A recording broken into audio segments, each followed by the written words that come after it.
Bonsoir à tous et merci d'être avec nous pour cette édition de l'actualité sur la télévision du Burkina. Au menu de ce journal, le Premier ministre malien chez le président du Faso, Django Sissoko, est venu transmettre un message du président Dioncounda Traoré au médiateur dans la crise malienne. Nous feuilleterons également dans ce journal le carnet d'audience du chef de gouvernement burkinabé qui séjourne au Soudan. Lucas Dortiao a eu des échanges avec différentes autorités. Au Sénégal, on étudie la possibilité d'un plan de réaménagement de la ville de Dakar pour mieux faire face aux inondations. Un plan qui risque de coûter cher aux contribuables. Bienvenue à tous et merci de votre attention. Nous nous rendons tout de suite au palais de Kossiam où le président du Faso a reçu en fin d'après-midi la visite du Premier ministre malien Django Sissoko, est porteur d'un message du président Dioncounda Traoré au médiateur dans la crise malienne. Les autorités de Bamako sollicitent le soutien de Blaise Compaoré pour la résolution de la crise au Mali. Ouagadougou marque la première étape de cette sortie de l'émissaire du président malien qui doit se poursuivre dans la sous-région Kadi-Sanogo. Pour sa première visite au Burkina Faso, le Premier ministre du Mali est porteur d'un message du président Dioncounda Traoré au médiateur de la crise malienne Blaise Compaoré. Ma visite ici, c'est en fait je suis porteur d'un message du président Dioncounda Traoré à son Excellence le président Blaise Compaoré. C'est un message d'amitié, de fraternité, un message de demande de soutien dans le cadre des solutions de sortie de la crise malienne. Le médiateur n'a jamais décroché en fait. Donc dans les jours à venir, surtout après l'adoption de la résolution 2085 du Conseil de sécurité des Nations Unies, va redoubler d'efforts sur la base de l'analyse qui sera faite de cette résolution par les autorités maliennes pour accélérer la récupération du nord du Mali et l'organisation d'élections crédibles. Django Sissoko est aussi présent à Ouagadougou dans le cadre d'une tournée ouest-africaine de la CEDEAO qui va le conduire successivement à Abidjan, Cotonou et Dakar. Et puis ce communiqué pour poursuivre, un communiqué émanant donc de la Direction générale du protocole d'État. La Direction générale du protocole d'État a le regret de porter à la connaissance des corps constitués de l'État que la cérémonie officielle de présentation de leurs vœux du nouvel an à son Excellence Monsieur le Président du Faso, Président du Conseil des ministres, initialement prévue pour le vendredi 28 décembre 2012, est reportée à une date ultérieure. C'est signé le directeur général du protocole d'État, ambassadeur Léon Yougbaré, commandeur de l'ordre national. Le président du Faso, toujours sollicité au Darfour pour les négociations, l'implication du Burkina Faso dans la résolution de cette haute crise a été le principal sujet des échanges que le chef du gouvernement burkinabé a eu avec les autorités politiques du Soudan, premier vice-président du Parlement, gouverneur du Darfour, mais aussi autorités de la MINUAD ont tous relevé le rôle du Burkina Faso dans la recherche et le maintien de la paix dans ce pays. La synthèse de ces audiences avec nos envoyés spéciaux au Soudan, Souleymane Sanou, Simon Gongo. C'était aussi une mission politique au-delà du militaire. En tant que chef du gouvernement, Lucas Dortiao a en charge la politique nationale de défense. À Khartoum, tout comme à El Fasher, il a rencontré les autorités soudanaises et onusiennes. Le tout nouvel élu à l'Assemblée nationale a rencontré le président du Parlement dans cette assemblée qui réunit 350 parlementaires. Il a aussi eu des échanges avec le premier vice-président du pays. Avec lui, ils ont parlé de la contribution du Burkina à la paix dans ce pays. Ils ont également reconnu que le Burkina Faso a toujours apporté son soutien au Soudan, au plan international, et ils ont particulièrement mis en avant le rôle joué par notre contingent au Darfour, qu'ils estiment être en tout cas parmi les contingents les plus intégrés et les plus efficaces sur le terrain. Également aussi, nous avons exprimer au peuple soudanais, à travers leurs dirigeants, tout notre soutien pour cette période difficile. À El Fasher, Luc Adolphe Tiaou a rencontré les autorités locales, le Wali, gouverneur au Soudan, et les autorités locales onusiennes. Nous sommes très contents aujourd'hui parce que ça c'est la première fois où le Premier ministre d'un pays a fait une visite à Darfour, à Unamid. Et nous sommes très contents parce que le Premier ministre a donné nous une confiance pour travailler encore à cause du paix pour le pays du Soudan et pour Darfour. Mohamed Younis et son staff ont relevé la compétence et le professionnalisme des troupes burkinabais et demandé l'implication du Burkina dans les négociations de sortie de crise au Darfour. Et pour permettre aux contingents burkinabés en place au Darfour de passer une agréable fête de Noël, une soirée culturelle animée par des artistes bien de chez nous. Flobi et Samirama sont allés communier avec les soldats de la paix à Forobaranga qui ont apporté à leur tour leur grain de sel à travers sketch, playback et humour pour passer une fête de la nativité agréable. Suleiman Sanou, Simon Gongo.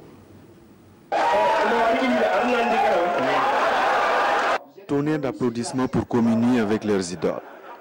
Pour ce réveillon de Noël, le gouvernement et le commandement militaire ont misé gros. Flobi et Samirama sont les cadeaux de Noël pour les soldats burkinabés au Darfour. Mais avant, le contingent lui-même expose ses talents. Chants de l'orchestre, playback, poèmes et des humoristes ont défilé devant les autorités. Un avant-goût avant que les stars ne prennent place. Je pense que c'était bien d'organiser cette soirée en live pour ces jeunes qui sont là, loin du pays. Et je pense que ça leur permet de revivre des émotions fortes. Et je voudrais vraiment remercier ces artistes, remercier leurs managers qui n'ont ménagé aucun effort pour être là.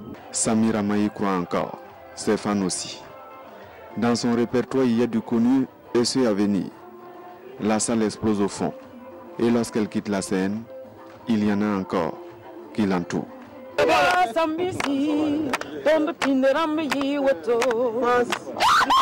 soir, j'ai été agréablement surprise de voir des gens qui sont vraiment des Burkinabés. Et je suis très heureuse d'avoir partagé ces quelques moments avec eux. Et si c'était à refaire, je serais encore prête. Le clou n'est pourtant pas loin. Flobi vient de chanter la paix avant de déchaîner la foule.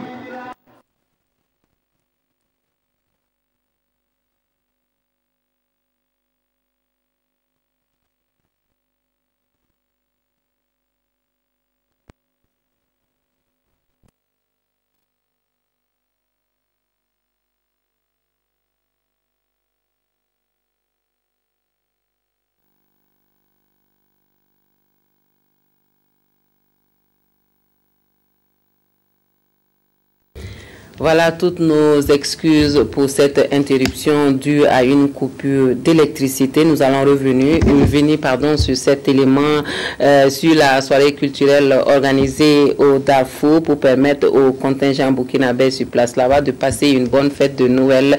Les invités à cette fête, c'était les artistes, ce sont donc les artistes Flobi et Samirama qui sont venus communier avec les soldats de la paix à Forobaranga et qui, à leur tour, ces soldats donc ont apporté leur contribution à travers sketch et playback, mais bien sûr de l'humour pour passer une bonne fête de Noël. Nos envoyés spéciaux Suleiman Sanou et Simon Gongo depuis Forobaranga nous font vivre cette soirée culturelle à l'occasion de la fête de la Nativité. Tonnerre d'applaudissements pour communier avec leurs idoles. Pour ce réveillon de Noël, le gouvernement et le commandement militaire ont misé gros. Flobi et Samirama sont les cadeaux de Noël pour les soldats burkinabés au Darfour. Mais avant, le contingent lui-même expose ses talents. Chants de l'orchestre, playback, poèmes et des humoristes ont défilé devant les autorités. Un avant-goût avant que les stars ne prennent place. Je pense que c'était bien d'organiser cette soirée en live pour ces jeunes qui sont là, loin du pays. Et je pense que ça leur permet de revivre des émotions fortes. Et je voudrais vraiment remercier ces artistes, remercier leurs managers qui n'ont ménagé aucun effort pour être là. Samira Maï croit encore, Stéphane aussi. Dans son répertoire, il y a du connu et ceux à venir. La salle explose au fond. Et lorsqu'elle quitte la scène, il y en a encore qui l'entourent.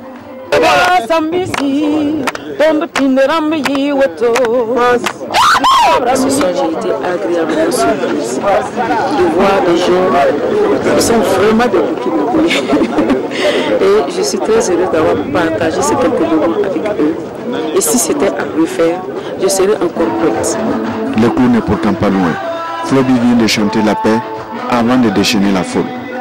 Le Premier ministre sort les billets, les visiteurs aussi. J'avais un pincement au cœur, mais je ne m'attendais pas à cet accueil-là. Sincèrement, je n'attendais pas une fête comme ça. Pour moi, c'était en cérémonie, voilà, et chanter juste les morceaux de la paix, et puis voilà. Mais pour moi, j'ai fait vraiment un 24 inoubliable. Voilà, vous sentez que j'ai un peu cassé la voix, j'ai un peu forcé la voix parce que je n'attendais pas ça, donc je me suis donné plus que je devais faire. C'est une mission de cœur. Il faut défendre la patrie, assure le manager. J'avoue que pour mes artistes, c'était une expérience nouvelle. Et pour moi aussi, on dit tout simplement qu'on a vécu un moment particulier. Ça a été un vrai cadeau de Noël pour nous. Vraiment, on ne s'attendait pas à un truc pareil. Cette soirée, c'est une soirée très formidable pour nous. C'est le plus beau cadeau. Impossible d'oublier une telle soirée. Tout le Namir y était, espérant en revoir les années prochaines. Voilà, et la recherche de la paix également, une préoccupation de la jeunesse du Rotary Club International venu du Niger, du Mali et du Burkina Faso. Les jeunes de ce club service ont uni leur voix à celle des chefs d'État de la CEDEAO pour la paix au Mali. La nuit culturelle à cet effet a été une occasion pour un appel à la tolérance religieuse et multiethnique en Afrique. Le reportage de Karim Namouano. Ces Rotaractes portent sur leurs frêles épaules une grande ambition, la paix en Afrique. Le cadre d'expression de leur engagement pacifique est une nuit culturelle dénommée Symphonie. À l'unisson, jeunes Maliens, Burkinabés et Nigériens décident d'unir leurs talents artistiques pour parler le même langage avec en toile de fond le retour de la paix dans un continent en proie aux guerres. C'est par l'acceptation de la culture des uns et des autres qu'on peut promouvoir la paix à travers le monde. Symphonie 2012 n'a pas mobilisé un grand monde, mais cela n'entache en rien la motivation des artistes et des mannequins d'une nuit pour donner le meilleur d'eux-mêmes. Après un défilé et une prestation artistique, le sketch est la trouvaille des jeunes Maliens pour prôner la tolérance ethnique et religieuse sur leur terre natale. La situation malienne actuellement est une leçon pour moi parce que je me dis il n'y a pas d'état de paix dans ce monde-là. Nous devons toujours cultiver la notion de paix, même en temps de paix. Ces jeunes espèrent que leur message sera entendu au-delà du palais de la culture et de la jeunesse Jean-Pierre Guingané pour briser les murs de la méfiance entre le nord et le reste du Mali. Les Burkinabés de Dakar n'ont pas voulu être en marge de la célébration du 52e anniversaire de l'indépendance du Burkina Faso. La fête nationale du Burkina Faso célébrée au pays de la Teranga a permis de reconnaître le mérite des Burkinabés de la diaspora à travers des décorations le 11 décembre avec la communauté burkinabé de Dakar. Dans ce commentaire de Ramatou Zida et Sié Sylvestre Da. Ce sont les hymnes nationaux du Burkina Faso et du Sénégal qui ouvrent la célébration du 52e anniversaire de l'indépendance du Burkina Faso à Dakar au Sénégal. Un événement commémoré par la diaspora et rehaussé par la présence des diplomates des pays partenaires et autres amis du pays des hommes intègres. Au cours de cette célébration, 4 Burkinabés ont été décorés, parmi lesquels l'ambassadeur Hippolyte Ouedraogo, élevé au rang de commandeur de l'ordre national. Si à partir de l'étranger, les plus hautes autorités de l'État arrivent à reconnaître vos mérites, arrivent à reconnaître votre action, je crois que cela est un élément qui galvanise, c'est un élément qui encourage et ça amène les Burkinabés de la diaspora à s'investir davantage dans la protection des intérêts du Burkina.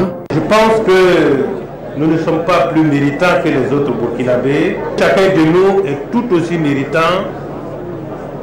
Et si l'ambassadeur pouvait avoir autant de médailles qu'il le souhaite, certainement que beaucoup d'entre nous auraient été décorés aujourd'hui. Nous lui en sommes très reconnaissants. Cette fête a connu la présence de membres du gouvernement, un témoignage du soutien de l'État burkinabé à de telles initiatives de la diaspora. Je suis vraiment très heureux de voir l'adhésion des Burkinabés à cette fête qui est la 52e du genre et qui nous rappelle en tout cas tout ce qui a été fait depuis les indépendances jusqu'à nos jours. Et le fait de voir que les Burkinabés sont mobilisés ici et qu'ensemble ils commémorent cette fête, c'est quelque chose qui est à saluer. Le 52e anniversaire de l'indépendance du Burkina est placé sous le thème Citoyenneté, dialogue et paix, socle d'une nation solidaire et prospère.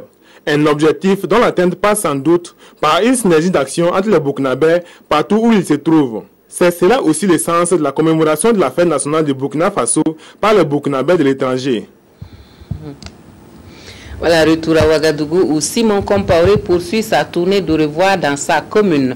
Après le centre hospitalier universitaire Yalgado Ouedraogo, le bourgmestre a fait escale à la maison d'arrêt et de correction de Ouagadougou. Le maire de la ville n'est pas allé les mains vides dans cette tournée. Il a eu un geste à l'endroit des malades et des prisonniers. C'est Sylvestre Da. Ambiance chaleureuse ce mercredi matin à la direction du centre hospitalier universitaire Yalgado Ouedraogo. Le maire Simon Compaoré, en fin de mandat à la tête de la municipalité de Ouagadougou, est allé dire au revoir aux travailleurs et témoigner soutien et encouragement aux malades. Ce fut une occasion de partager avec le directeur de l'hôpital et son personnel des informations sur 17 années de gestion communale et discuter des difficultés auxquelles font face les services du centre hospitalier national. Grâce à leur action, ils ont apporté la santé, la guérison à beaucoup de malades aujourd'hui qui sont dehors. Et moi qui ai été victime de pas mal d'accidents, je sais qu'à l'hôpital, les gens travaillent. Alors je suis venu et leur dire merci pour ce qu'ils ont fait pour les malades de notre ville, pour les malades du Burkina, et leur dire de continuer et leur assurer aussi que la nouvelle équipe qui va venir certainement ne va pas reculer, peut-être va chercher à trouver d'autres initiatives pour améliorer l'accompagnement de la ville au niveau de l'hôpital Alado. Robert Sangaré et Simon Compaoré ont salué l'exemplarité de la collaboration entre les structures au fil des années.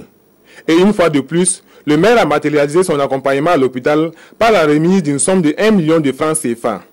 L'apport que le maire Simon nous apporte chaque année permet justement de pouvoir prendre en charge beaucoup de patients qui, pour des raisons diverses, peuvent ne pas arriver à faire face aux charges de leur traitement immédiatement.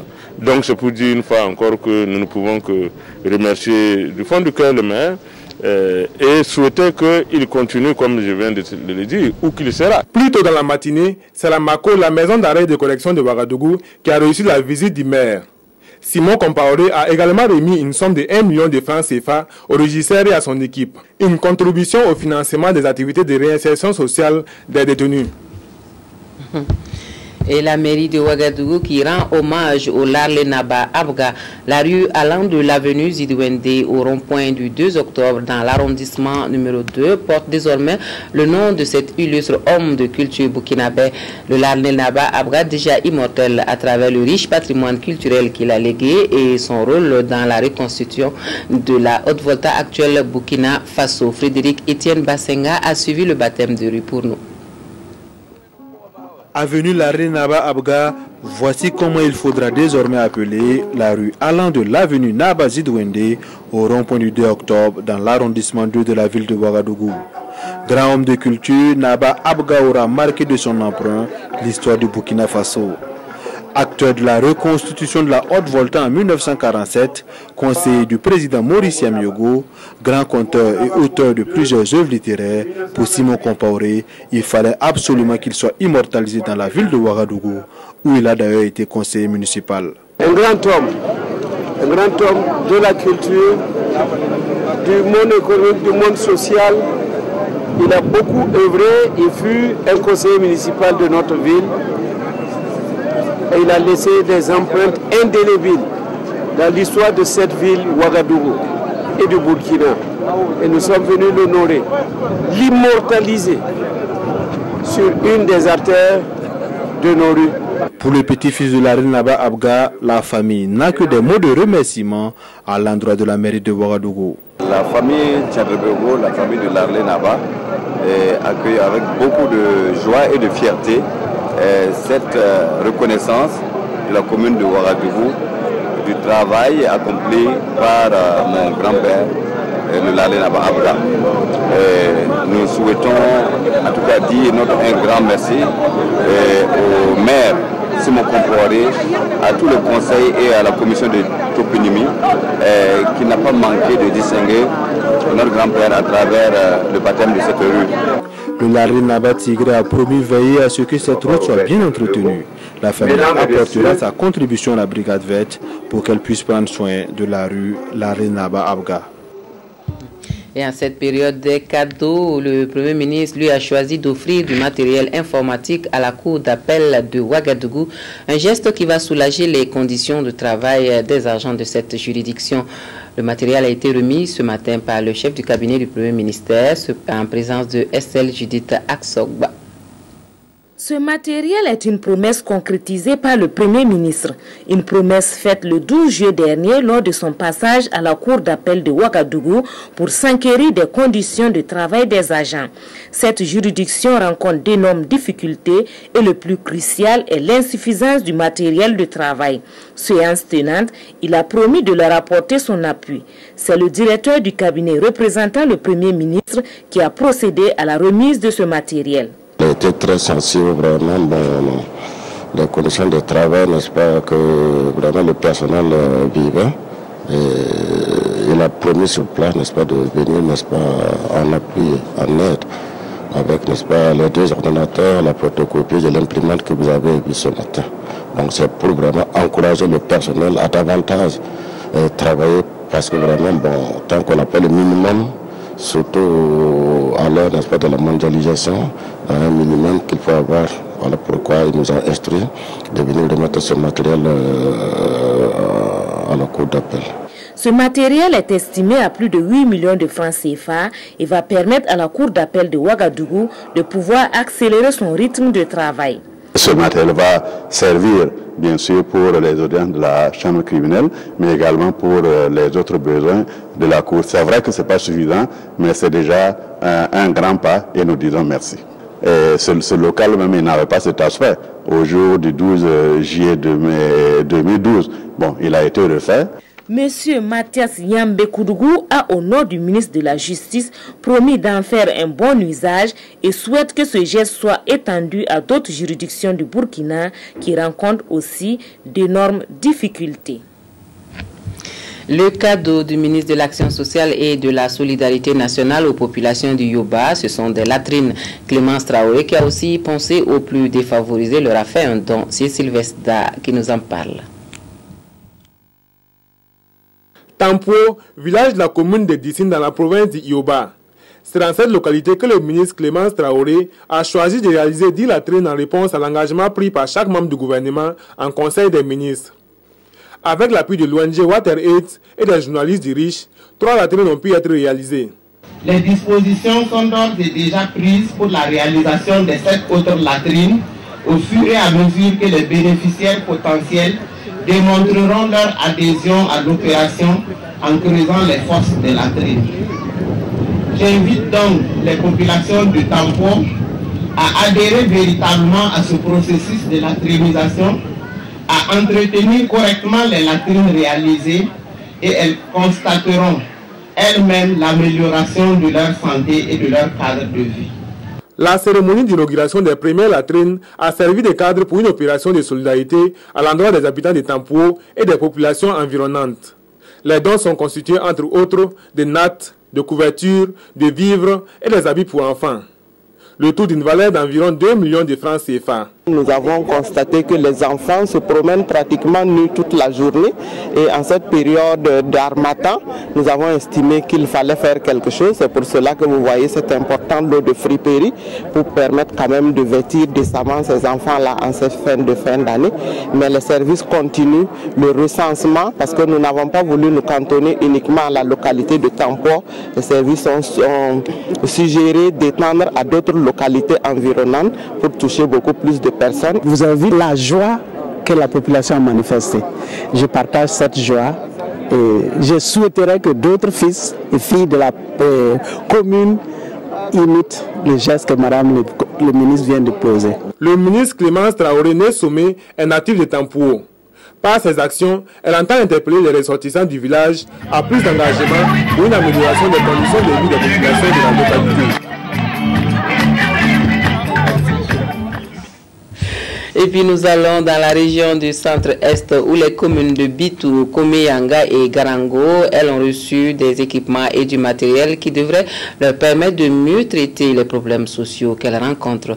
C'est un projet initié par le Fonds Enfants. Il s'agit de mobilier, de bureaux et de matériel audiovisuel et informatique. Godefroy Bazier.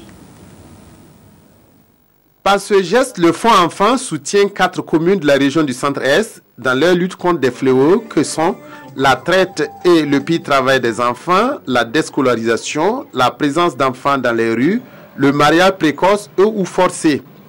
Les services sociaux de ces municipalités, s'ils existent déjà, pourront ainsi mener des actions de prévention, de protection, de prise en charge et de réinsertion des personnes victimes. Avec ces équipements, les services sociaux communaux pourront dorénavant mener des activités de proximité et pouvoir aider les populations qui sont dans le besoin à travers non seulement des activités de prévention, en faisant des sorties de sensibilisation sur le terrain et aussi pouvoir documenter tout ce qu'ils vont mener comme activité. Ces équipements et matériels de fonctionnement d'un montant de 7 millions de francs CFA viennent renforcer les communes bénéficiaires. Pour les unes, il s'agit de renouveler des équipements vétustes de leur service social. Pour les autres, cet appui leur permet de créer un service social au sein de leur administration municipale. Nous apprécions cette action-là à sa juste valeur, en ce sens qu'on dit généralement que l'enfant c'est l'avenir. Et nous devons, je crois que c'est un devoir pour nous de nous occuper des enfants. Les services communaux qui ne sont pas encore créés sont créés. Avec cette dotation, le Fonds Enfants veut inciter les communes de la région à inscrire dans la durée leurs actions de sensibilisation favorables à la promotion des droits de l'enfant. À Boussé, les produits agricoles et forestiers non ligneux étaient sous les projecteurs les 21 et 22 décembre dernier. Les journées du producteur du Kourouégo et celles promotionnelles des produits forestiers non ligneux ont donné à voir le savoir-faire des producteurs et les potentialités de la province. Jean-Baptiste Ouedraogo. Améliorer la qualité et la compétitivité des produits locaux, promouvoir l'approche filière dans la province du Kourouégo, promouvoir la liaison production-marché, ce sont là quelques objectifs visés à travers l'organisation des journées du producteur de cette province. Au programme de cette 6e rencontre placée sous le thème « Modernisation et professionnalisation des producteurs, gage d'une intensification agricole durable », une exposition et une compétition dénommée « Concours du meilleur producteur ». La particularité de cette édition est qu'elle a été couplée avec les journées de promotion des produits forestiers non ligneux dans le but de susciter auprès des acteurs du monde rural la production et la consommation de ces produits. Ce sont 2 sous-secteurs qui sont complémentaires et qui peuvent contribuer à lutter contre la pauvreté en milieu rural. Les produits forestiers non ligneux étaient jadis connus sur des appellations péjoratives telles que les sous-produits, les produits secondaires. Aujourd'hui, tout le monde entier n'est pas sans ignorer que les produits forestiers non ligneux sont très utiles, non seulement en apport aux revenus des populations, mais aussi à la sécurité alimentaire. L'organisation des journées du producteur du Kourouégo a été rendue possible grâce au soutien de la FAO, de l'Agence de promotion des produits forestiers non ligneux et du Grand-Duché de Luxembourg. Et puis à Ouagadougou, la communauté santé d'Idio a une fois de plus permis aux personnes vulnérables de passer Noël le ventre plein. Plus de 400 enfants vulnérables, personnes âgées ou handicapées ou encore les détenus de la maison d'arrêt et de correction de Ouagadougou ont eu droit à ce repas communautaire. Kadi Ouattara, Nicolas Zigali. La communauté Santé Djidio, à travers ce repas communautaire, veut apporter un peu de gaieté et de joie dans les familles des personnes vulnérables, de même que chez les détenus de la maison d'arrêt et de correction de Ouagadougou. Outre le repas communautaire servi, ce sont des enfants, vieillards, handicapés et détenus qui ont bénéficié de vêtements et jouets afin de retrouver la joie de vivre en famille la fête de la Noël. Personne n'est exclu de cette fête. Si bien que pour nous, la famille, c'est tous ceux qui ont besoin de l'autre, comme ces enfants que vous voyez, qui pour la plupart n'auraient pas pu fêter Noël à la maison. C'est eux notre famille. Ce sont ces personnes-là qui font partie de notre famille, de la famille de Jésus, et c'est pourquoi nous avons voulu nous retrouver ensemble pour fêter cette fête de Noël. Ce moment de communion et de partage fraternel a beaucoup ravi ces personnes vulnérables, et le clergé se réjouit de cette initiative de la communauté Santé Djidio. Je félicite tous les groupes qui se sont dépensés, qui se sont donnés à fond pour donner un peu de joie aux plus pauvres. La communauté Santé Djidio, présente au Burkina Faso depuis 2001, organise à chaque fête de la nativité des repas communautaires avec des distributions de cadeaux, signe de solidarité avec les personnes vulnérables et les détenus de la maison d'arrêt et de correction de Ouagadougou. Une page triste dans ce journal avec le décès de Théophile Kafana Dambélé, ancien administrateur civil et ancien commandant de cercle de 1966 à 1985. Il a également été le chef de cabinet du premier président de l'Assemblée nationale, Benyon Koné. Monsieur Dambélé donc s'est éteint ce matin à Ouagadougou à l'âge de 82 ans. Kadissa Nogo revient sur son parcours pour nous. Théophile Kafana Dambélé, administrateur civil, ancien commandant de cercle n'est plus. Il s'est éteint ce matin à Ouagadougou à l'âge de 82 ans des suites de maladie. Cet octogénaire au parcours riche, admis à la retraite en 1985 et qui vivait à Banfora dans la cité du paysan noir, a parcouru plusieurs villes du Burkina dans le cadre de ses fonctions.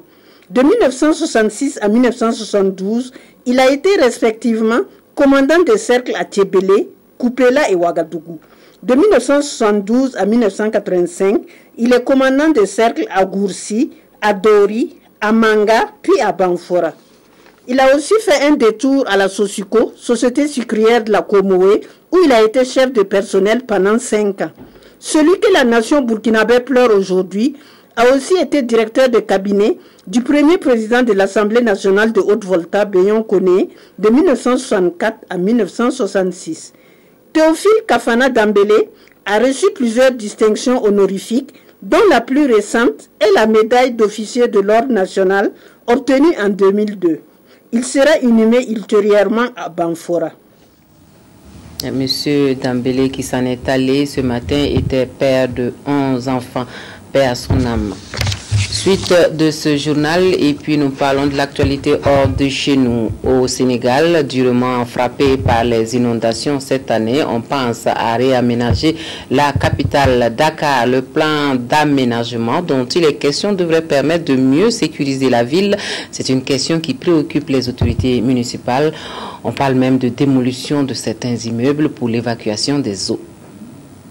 Voilà, l'explosion au Nigeria a fait une dizaine de blessés. Avant de refermer ce journal, je reprends pour vous ce communiqué émanant de la Direction générale du protocole d'État. La Direction générale du protocole d'État a le regret de porter à la connaissance des corps constitués de l'État que la cérémonie officielle de présentation de leurs vœux du nouvel an à son Excellence, Monsieur le Président du Faso, Président du Conseil des ministres, initialement prévu pour le vendredi 28 décembre 2012 est reporté à une date ultérieure. Signé le directeur général du protocole d'État, ambassadeur Léon Youbaré, commandeur de l'ordre national. Voilà pour l'actualité dans cette édition. Merci à vous de nous avoir suivis. Très bonne soirée à tous et à toutes sur la télévision du Burkina. À demain.